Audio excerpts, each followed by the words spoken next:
नमस्कार, स्वागत है आप सभी का डीडी न्यूज के इस खास बुलेटिन एक्सप्रेस 100 में, जहां हम आपके लिए लेकर आते हैं राजनीति, मनोरंजन, देश दुनिया, खेल और व्यापार जगत की सभी बड़ी खबरों को एक्सप्रेस यानी फटाफट अंदाज में। मैं हूं कृतिका। तो चलिए शुरुआत करते हैं एक्सप्रेस 100 की और देखते हैं खबरें तेज रफ्तार से।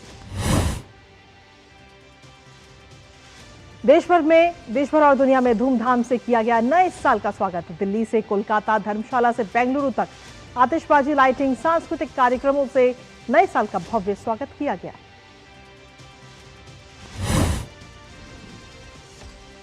नए साल की शुरुआत में श्रद्धालुओं ने मंदिर में दर्शन किए। दिल्ली के गौरी शंकर मंदिर में लोग दर्शन करने पहुंचे, तो वहीं कटरा में माता वैष्णो के मंदिर में श्रद्धालुओं का तांता लगा। साथ ही उज्जैन के महाकाल में भी श्रद्धालुओं ने दर्शन किए। नए साल का स्वागत करने के लिए बड़ी संख्या में श्रद्धालु देर रात दिल्ली के बंगला साहिब गुरुद्वारे में उमड़े।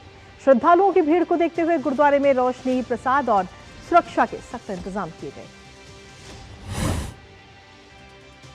इसके अलावा अमृतसर के गोल्डन टेम्पल और दिल्ली के साईं बाबा मंदिर में भी भारी संख्या में श्रद्धालु पहुंचे। राष्ट्रपति द्रौपदी मुर्मू ने देशवासियों और विदेशों में रह रहे भारतीयों को नए साल की शुभकामनाएं दी। उन्होंने अपने संदेश में कहा कि नववर्ष में हम देश के विकास, सामाजिक समरसता और पर्यावरण संरक्षण के प्रति अपनी प्रतिबद्धता को और सुदृढ़ करें। उपराष्ट्रपति सीपी राधाकृष्णन ने भी नए साल की बधाई दी। उन्होंने लिखा कि आशा है कि आने वाला नववर्ष सभी के लिए शांति, स्वास्थ्य, सुख और समृद्धि लेकर आए और एक मजबूत एवं विकसित भारत के निर्माण के हमारे सामूहिक संकल्प को और भी बल दे।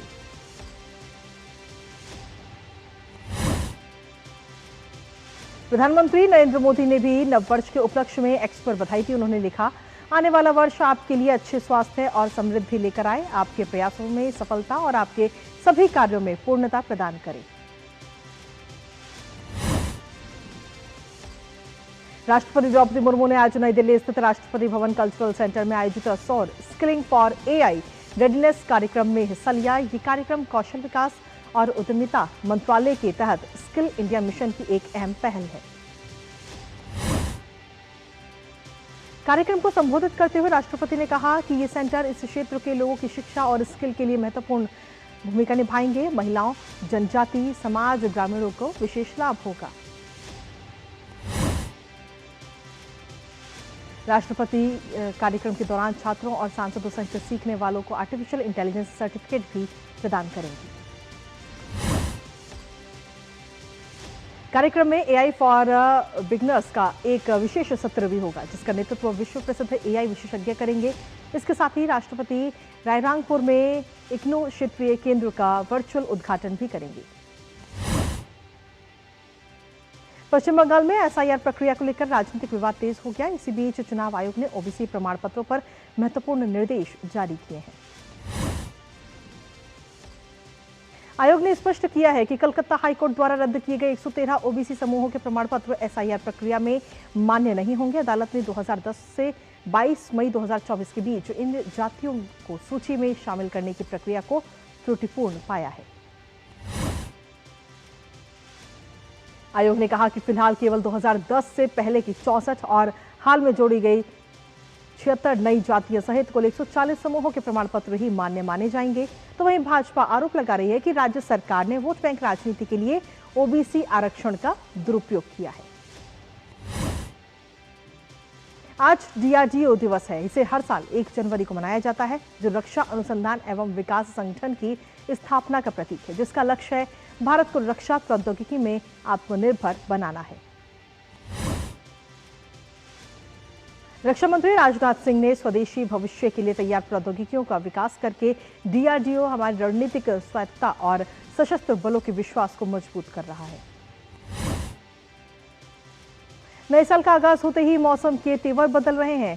आईएमडी का पूर्वानुमान है कि 3 जनवरी तक पहाड़ों पर वेस्टर्न डिस्टर्बेंस के एक्टिव रहने से ऊंचाई वाले स्थानों पर बारिश एवं बर्फबारी से मौसम गहराएगा।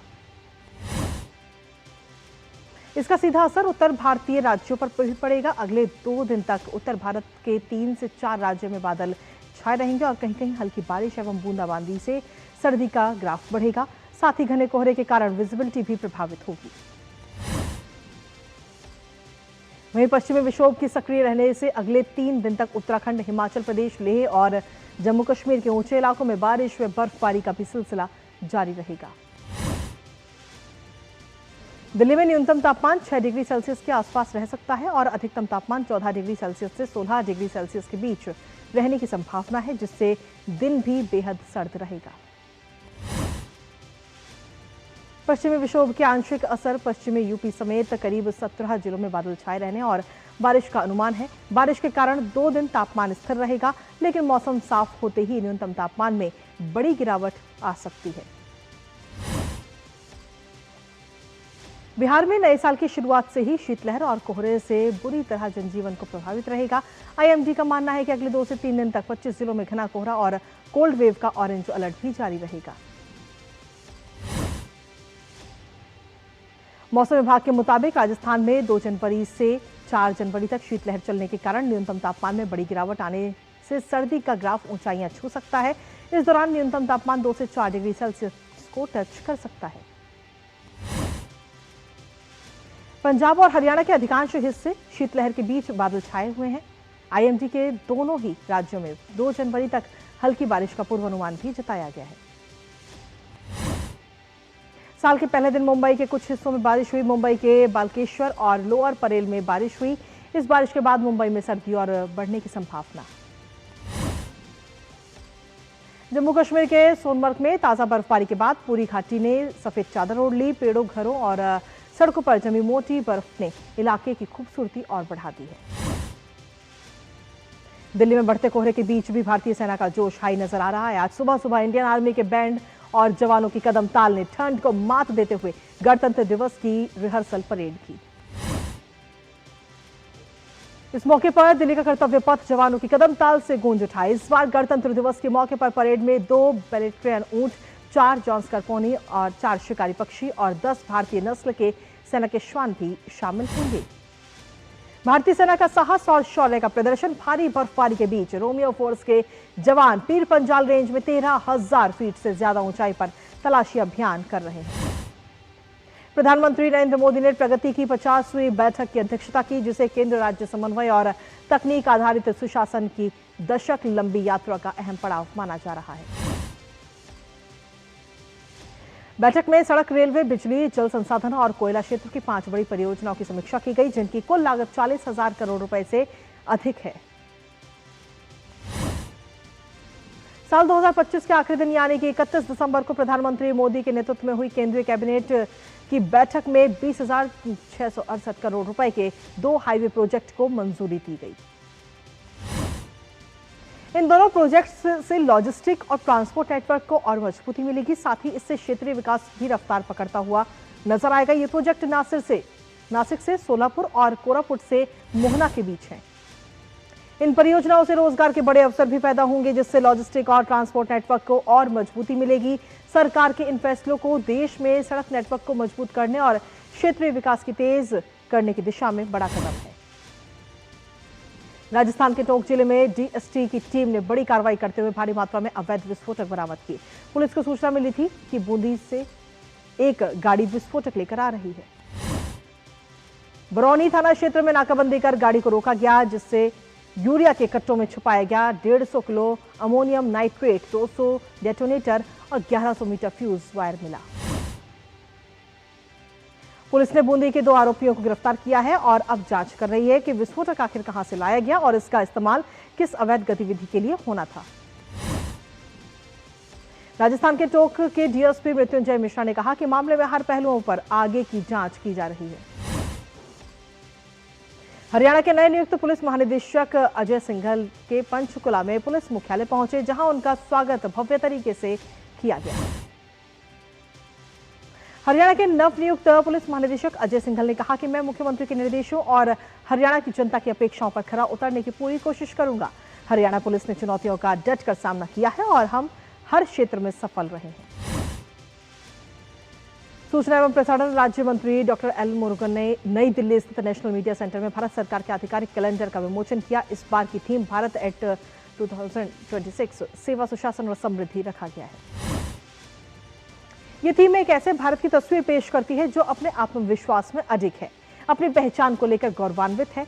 कैलेंडर के 12 पन्ने भारत की विकास यात्रा को दर्शाते हैं। सूचना और प्रसारण सचिव संजय जाजू ने कहा कि कैलेंडर का डिजाइन सरकार की प्राथमिकताओं को दर्शाता है और सरकार के संचार माध्यम के रूप में विकसित हुआ है। तमिलनाडु में बिगड़ती कानून व्यवस्था को लेकर केंद्रीय मंत्री डॉक्टर एल मुरुगन ने डीएमके सरकार पर कड़ी प्रतिक्रिया व्यक्त की। उन्होंने कहा कि राज्य सरकार तमिलनाडु में बढ़ते मादक पदार्थों की खरीद को रोकने में पूरी तरह फेल हुई। कर्नाटक के कोगिलू में राज्य सरकार ने ध्वस्तीकरण अभियान बंद कर दिया, लेकिन मामले में राजनीति जारी है। भाजपा सरकार के यू टर्न पर सवाल उठा रही है। भाजपा नेता चलवादी नारायण स्वामी का कहना है कि कर्नाटक सरकार वोट बैंक के हिसाब से फैसले ले रही है। गुजरात के अहमदाबाद में मुख्यमंत्री भूपेंद्र पटेल ने इंटरनेशनल फ्लावर शो में हिस्सा लिया। भारत एक गाथा विषय पर आधारित प्रदर्शनी 1 जनवरी से 22 जनवरी तक आयोजित की जाएगी। दिल्ली की मुख्यमंत्री रेखा गुप्ता ने मरघट वाले हनुमान बाबा मंदिर में पूजा अर्चना की। मुख्यमंत्री रेखा गुप्ता ने कहा कि आने वाला ये साल दिल्ली के लिए समृद्धि, तरक्की और विकास लेकर आएगा। उत्तराखंड के मुख्यमंत्री पुष्कर सिंह धामी ने कहा कि आज हमारे लिए बेहद खुशी की बात है कि हमने परिवहन निगम के बेड़े में कुल 112 बसें शामिल की हैं। इससे हमारे राज्य की परिवहन व्यवस्था और मजबूत होगी। मुंबई के बादी बंदर इलाके में स्थित एक कपास के गोदाम में अचानक आग लग गई। दमकल कर्मी मौके पर पहुंचे और आग पर काबू पाया गया। अग्निशमन अधिकारी सचिन तालेकर ने बताया कि आग पर चारों ओर से काबू पा लिया गया है, कोई हताहत नहीं हुआ। और एक्सप्रेस 100 में वक्त एक छोटे से ब्रेक का। आप देखते रहिए डीडी न्यूज।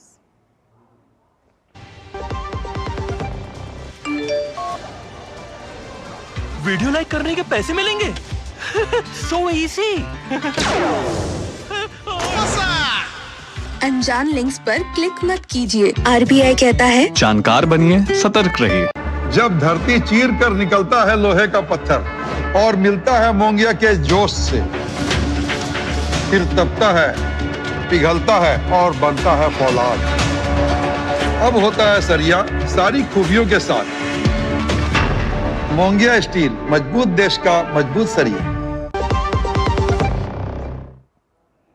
और ब्रेक के बाद एक बार फिर से स्वागत आप सभी का। वापस रुक करते हैं एक्सप्रेस 100 का। देश की सबसे बड़ी सिटी गैस रिटेलर आईजीएल ने उपभोक्ताओं को नए साल का तोहफा दिया। कंपनी ने दिल्ली और एनसीआर में घरों में सप्लाई होने वाली पाइप वाली कुकिंग गैस की कीमत घटा दी है।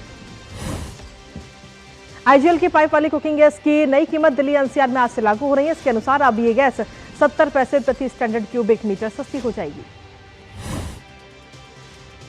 कटौती के बाद अब दिल्ली में कुकिंग गैस 47.89 रुपए प्रति एससीएम, गुरुग्राम में 46.70 रुपए प्रति और एससीएम और नोएडा, ग्रेटर नोएडा और गाजियाबाद में 47.76 रुपए प्रति एससीएम होगी। तंबाकू उत्पादों पर अतिरिक्त उत्पाद शुल्क और पान मसाला पर स्वास्थ्य उपकर अगले महीने 1 फरवरी से लागू हो जाएंगे। ये नए कर जीएसटी के अतिरिक्त होंगे। कॉर्पोरेट कार्य मंत्रालय इज ऑफ डूइंग बिजनेस बढ़ाने के लिए 3 नए क्षेत्रीय निदेशालय शुरू करेगा। 6 नए रजिस्ट्रार ऑफ कंपनीज भी खुलेंगे। व्यापार को प्रोत्साहन और नियमन के लिए चंडीगढ़, नवी मुंबई, बेंगलुरु में नए क्षेत्रीय निदेशालय खुलेंगे। इसकी शुरुआत 16 फरवरी से होगी। इज ऑफ डूइंग बिजनेस के लिए दिल्ली, कोलकाता में एक और आरओसी के साथ चंडीगढ़, नवी मुंबई, नागपुर, बेंगलुरु में भी आरओसी यानी रजिस्ट्रार ऑफ कंपनीज कार्यालय खुलेंगे। केंद्र सरकार की एमएसएमई योजनाओं की हिमाचल चैंबर ऑफ कॉमर्स ने सराहना की। चैंबर के अध्यक्ष सतीश गोयल ने कहा कि इनसे छोटे व्यापारियों के लिए लोन तक पहुंच आसान हुई। तेलंगाना को वर्ष 2025 के दौरान पर्यटन क्षेत्र में निवेश के लिए 22,324 करोड़ रुपए के प्रस्ताव मिले। पर्यटन विभाग ने समीक्षा रिपोर्ट में यह जानकारी दी। भारत का राजकोषीय घाटा वित्त वर्ष 2025-26 में अप्रैल-नवंबर अवधि में बढ़कर 9.77 लाख करोड़ रुपए हुआ। केंद्रीय वाणिज्य और उद्योग मंत्री पीयूष गोयल ने कहा कि open network for digital commerce ने पिछले 4 वर्षों में भारत के ई कॉमर्स को बदल दिया है। इससे अधिक व्यापारियों को पहुंच मिली है। पीयूष गोयल ने कहा कि ओएनजीसी विक्रेताओं को एक ही प्लेटफॉर्म या मुश्किल नियमों और शर्तों से बंधे हुए बिना कई बायर ऐप्स के जरिए ग्राहकों तक पहुंचने की सुविधा देता है। सरकार के आंकड़े के मुताबिक देश भर के 630 से ज्यादा शहरों और कस्बों से 1.16 लाख से अधिक रिटेल सेलर अभी ओएनजीसी पर लाइव हैं।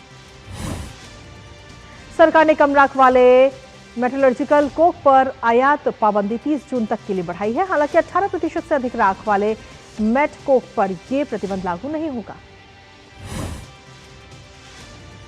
नए साल पर क्रेडिट स्कोर नियम में बड़ा बदलाव हुआ। अब 1 महीने की जगह प्रत्येक 7 दिन में यह अपडेट किया जाएगा। भारतीय निर्यातकों को अंतर्राष्ट्रीय बाजारों तक बेहतर पहुंच दिलाने के लिए सरकार ने शुरू की मार्केट एक्सेस सपोर्ट योजना। नवंबर में केंद्रीय मंत्रिमंडल ने दी थी मंजूरी।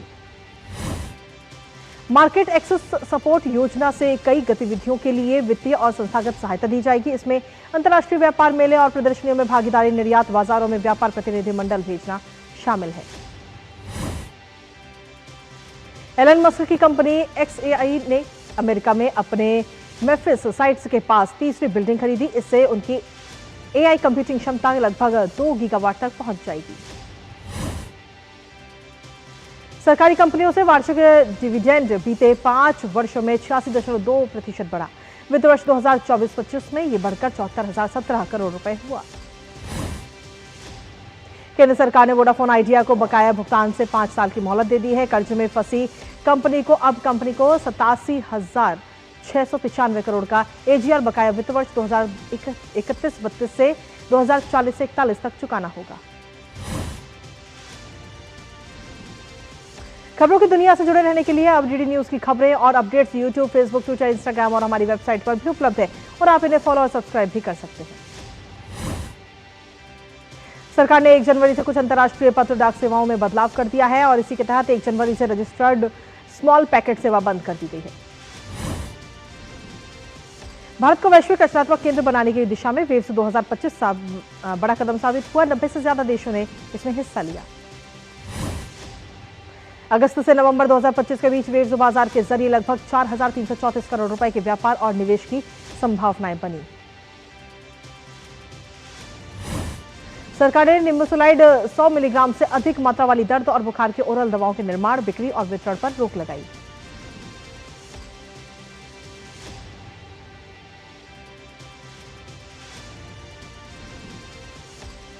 न्यूजीलैंड के ऑकलैंड में नए साल 2026 के आगमन पर भव्य आतिशबाजी, लोग जमकर थिरके और एक दूसरे को नए साल की शुभकामनाएं भी दी। ऑस्ट्रेलिया के सिडनी शहर में नए साल पर अब तक का सबसे बड़ा आतिशबाजी प्रदर्शन किया गया। ऑस्ट्रेलिया में नए साल के जश्न से पहले ठीक रात 11 बजे बॉन्डी बीच आतंकी हमले के पीड़ितों को श्रद्धांजलि भी दी गई। 14 दिसंबर को यहूदी समुदाय पर हुए हमले ने पूरे शहर को झंझोर दिया था। कतर में नए साल का स्वागत बेहद शानदार अंदाज में किया गया। लुसैल बुलेवार्ड में सैकड़ों लोगों ने नए साल के जश्न में शामिल हुए। ब्रिटेन में बलूच संगठनों का पाकिस्तान के खिलाफ प्रदर्शन, जबरन गुमशुदगी का मुद्दा उठाया गया। बलूचिस्तान की आजादी की मांग करने वाले फ्री बलूचिस्तान मूवमेंट ने यूनाइटेड किंगडम के मैनचेस्टर शहर में यह विरोध प्रदर्शन किया। बांग्लादेश के राजदूत ने कहा कि भारत बांग्लादेश नया अध्याय लिखने को उत्सुक है। यह प्रतिक्रिया विदेश मंत्री एस जयशंकर के बांग्लादेश यात्रा के बाद आई है। भारत में अमेरिकी दूतावास ने भारत से संबंधों पर एक वीडियो साझा किया है। 59 सेकंड के इस वीडियो में भारत और अमेरिका के बीच हुई गतिविधियों पर रोशनी डाली गई। डोनाल्ड ट्रंप ने शिकागो, लॉस एंजल्स और पोर्टलैंड से नेशनल गार्ड को वापस बुलाने की घोषणा की है। यह फैसला ऐसे समय पर आया जब सुप्रीम कोर्ट ने इन तैनातियों को राष्ट्रपति के अधिकार क्षेत्र से बाहर बताया था। अमेरिकी सेना ने ड्रग तस्करी से जुड़ी 3 नौकाओं पर हमले किए। यूएस साउदर्न कमांड ने इन नौकाओं पर किए गए नए हमलों में 8 लोगों की मौत की पुष्टि की है। चीनी विदेश मंत्री वांग यी ने भारत के साथ संबंधों में तनाव कम होने की सराहना की। उन्होंने कहा कि स्थायी शांति के लिए हमने सही निष्पक्ष रवैया अपनाया और लक्षणों और असली वजहों दोनों को सुलझाने पर ध्यान दिया। नए साल के पहले दिन से ऐतिहासिक राष्ट्रीय खेल शासन अधिनियम आंशिक रूप से लागू हो गया है और इस नियम के लागू होने से एक सर्वशक्तिशाली राष्ट्रीय खेल बोर्ड और खेल विवादों को सुलझाने के लिए एक पंचायत बनाने का रास्ता साफ होगा। यह कानून 18 अगस्त को आधिकारिक राजपत्र में नोटिफाई किया गया था। लागू किए जा रहे इस प्रावधान राष्ट्रीय खेल निकायों की स्थापना और उनके शासन ढांचे से संबंधित है। इनमें राष्ट्रीय खेल बोर्ड के गठन, मान्यता प्राप्त खेल संगठनों के लिए अनुपालन आवश्यकताओं, उनके अधिकारों और कर्तव्यों, राष्ट्रीय खेल न्यायाधिकरण की स्थापना और केंद्र सरकार के नियम निर्माण शक्तियों से जुड़े प्रावधान शामिल हैं। भारतीय खेल प्राधिकरण के बेंगलुरु स्थित नेताजी सुभाष दक्षिण केंद्र को नया अत्याधुनिक हाई परफॉर्मेंस केंद्र मिलने जा रहा है और इस हाई परफॉर्मेंस केंद्र के शिलान्यास समारोह का खेल मंत्री मनसुख मांडविया ने बुधवार को वर्चुअल उद्घाटन किया। अगले 12 महीने में हाई परफॉर्मेंस केंद्र के तैयार होने की उम्मीद है। इससे भारत के एलिट खिलाड़ियों की तैयारियों को इकोसिस्टम मजबूत होगा और उन्हें एक छत के नीचे विश्व स्तरीय खेल विज्ञान और सहायक सुविधाएं मिल सकेंगी। सरफराज खान की 157 रन की विस्फोटक पारी की मदद से मुंबई ने विजय हजारे ट्रॉफी में अपनी जीत के सिलसिले को बरकरार रखा। ग्रुप सी के मुकाबले में मुंबई ने गोवा को 87 रन से हराने में सफलता पाई। इस जीत के साथ ही मुंबई नॉकआउट चरण के करीब पहुंच गई। सरफराज ने 56 गेंद में शतक पूरा किया, जो उनके लिस्ट ए क्रिकेट में तीसरा शतक था।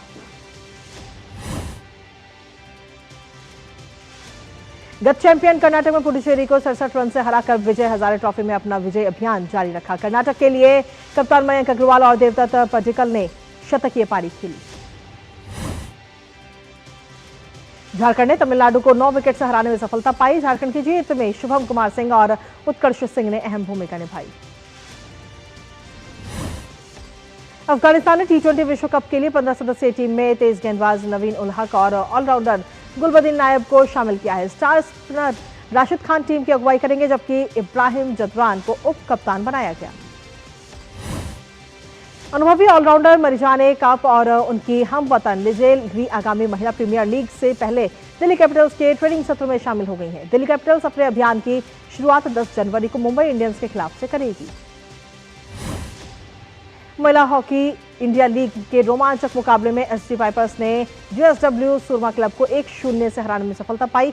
मैच का एकमात्र गोल पाइपर्स की कप्तान नवनीत कौर ने चौथे मिनट में हासिल किया।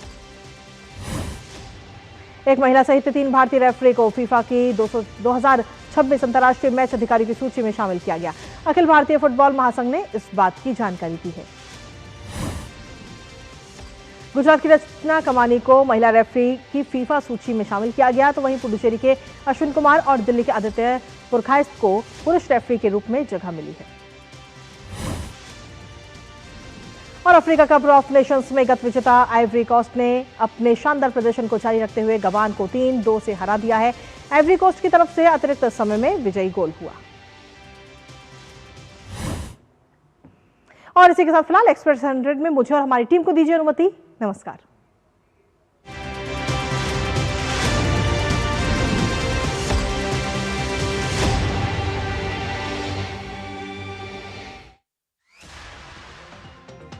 राष्ट्रपति द्रौपदी मुर्मू ने आज राष्ट्रपति भवन कल्चरल सेंटर नई दिल्ली में स्किल इंडिया मिशन की एक पहल स्किलिंग फॉर एआई रेडीनेस कार्यक्रम में हिस्सा लिया। कौशल विकास और उद्यमिता मंत्रालय द्वारा कार्यक्रम का आयोजन किया गया। इस पहल का उद्देश्य भारत के वर्कफोर्स को आर्टिफिशियल इंटेलिजेंस के लिए तैयार करना है। केंद्रीय मंत्री धर्मेंद्र प्रधान और जयंत चौधरी भी इस कार्यक्रम में शामिल हुए। राष्ट्रपति ने छात्रों और संसद सदस्यों को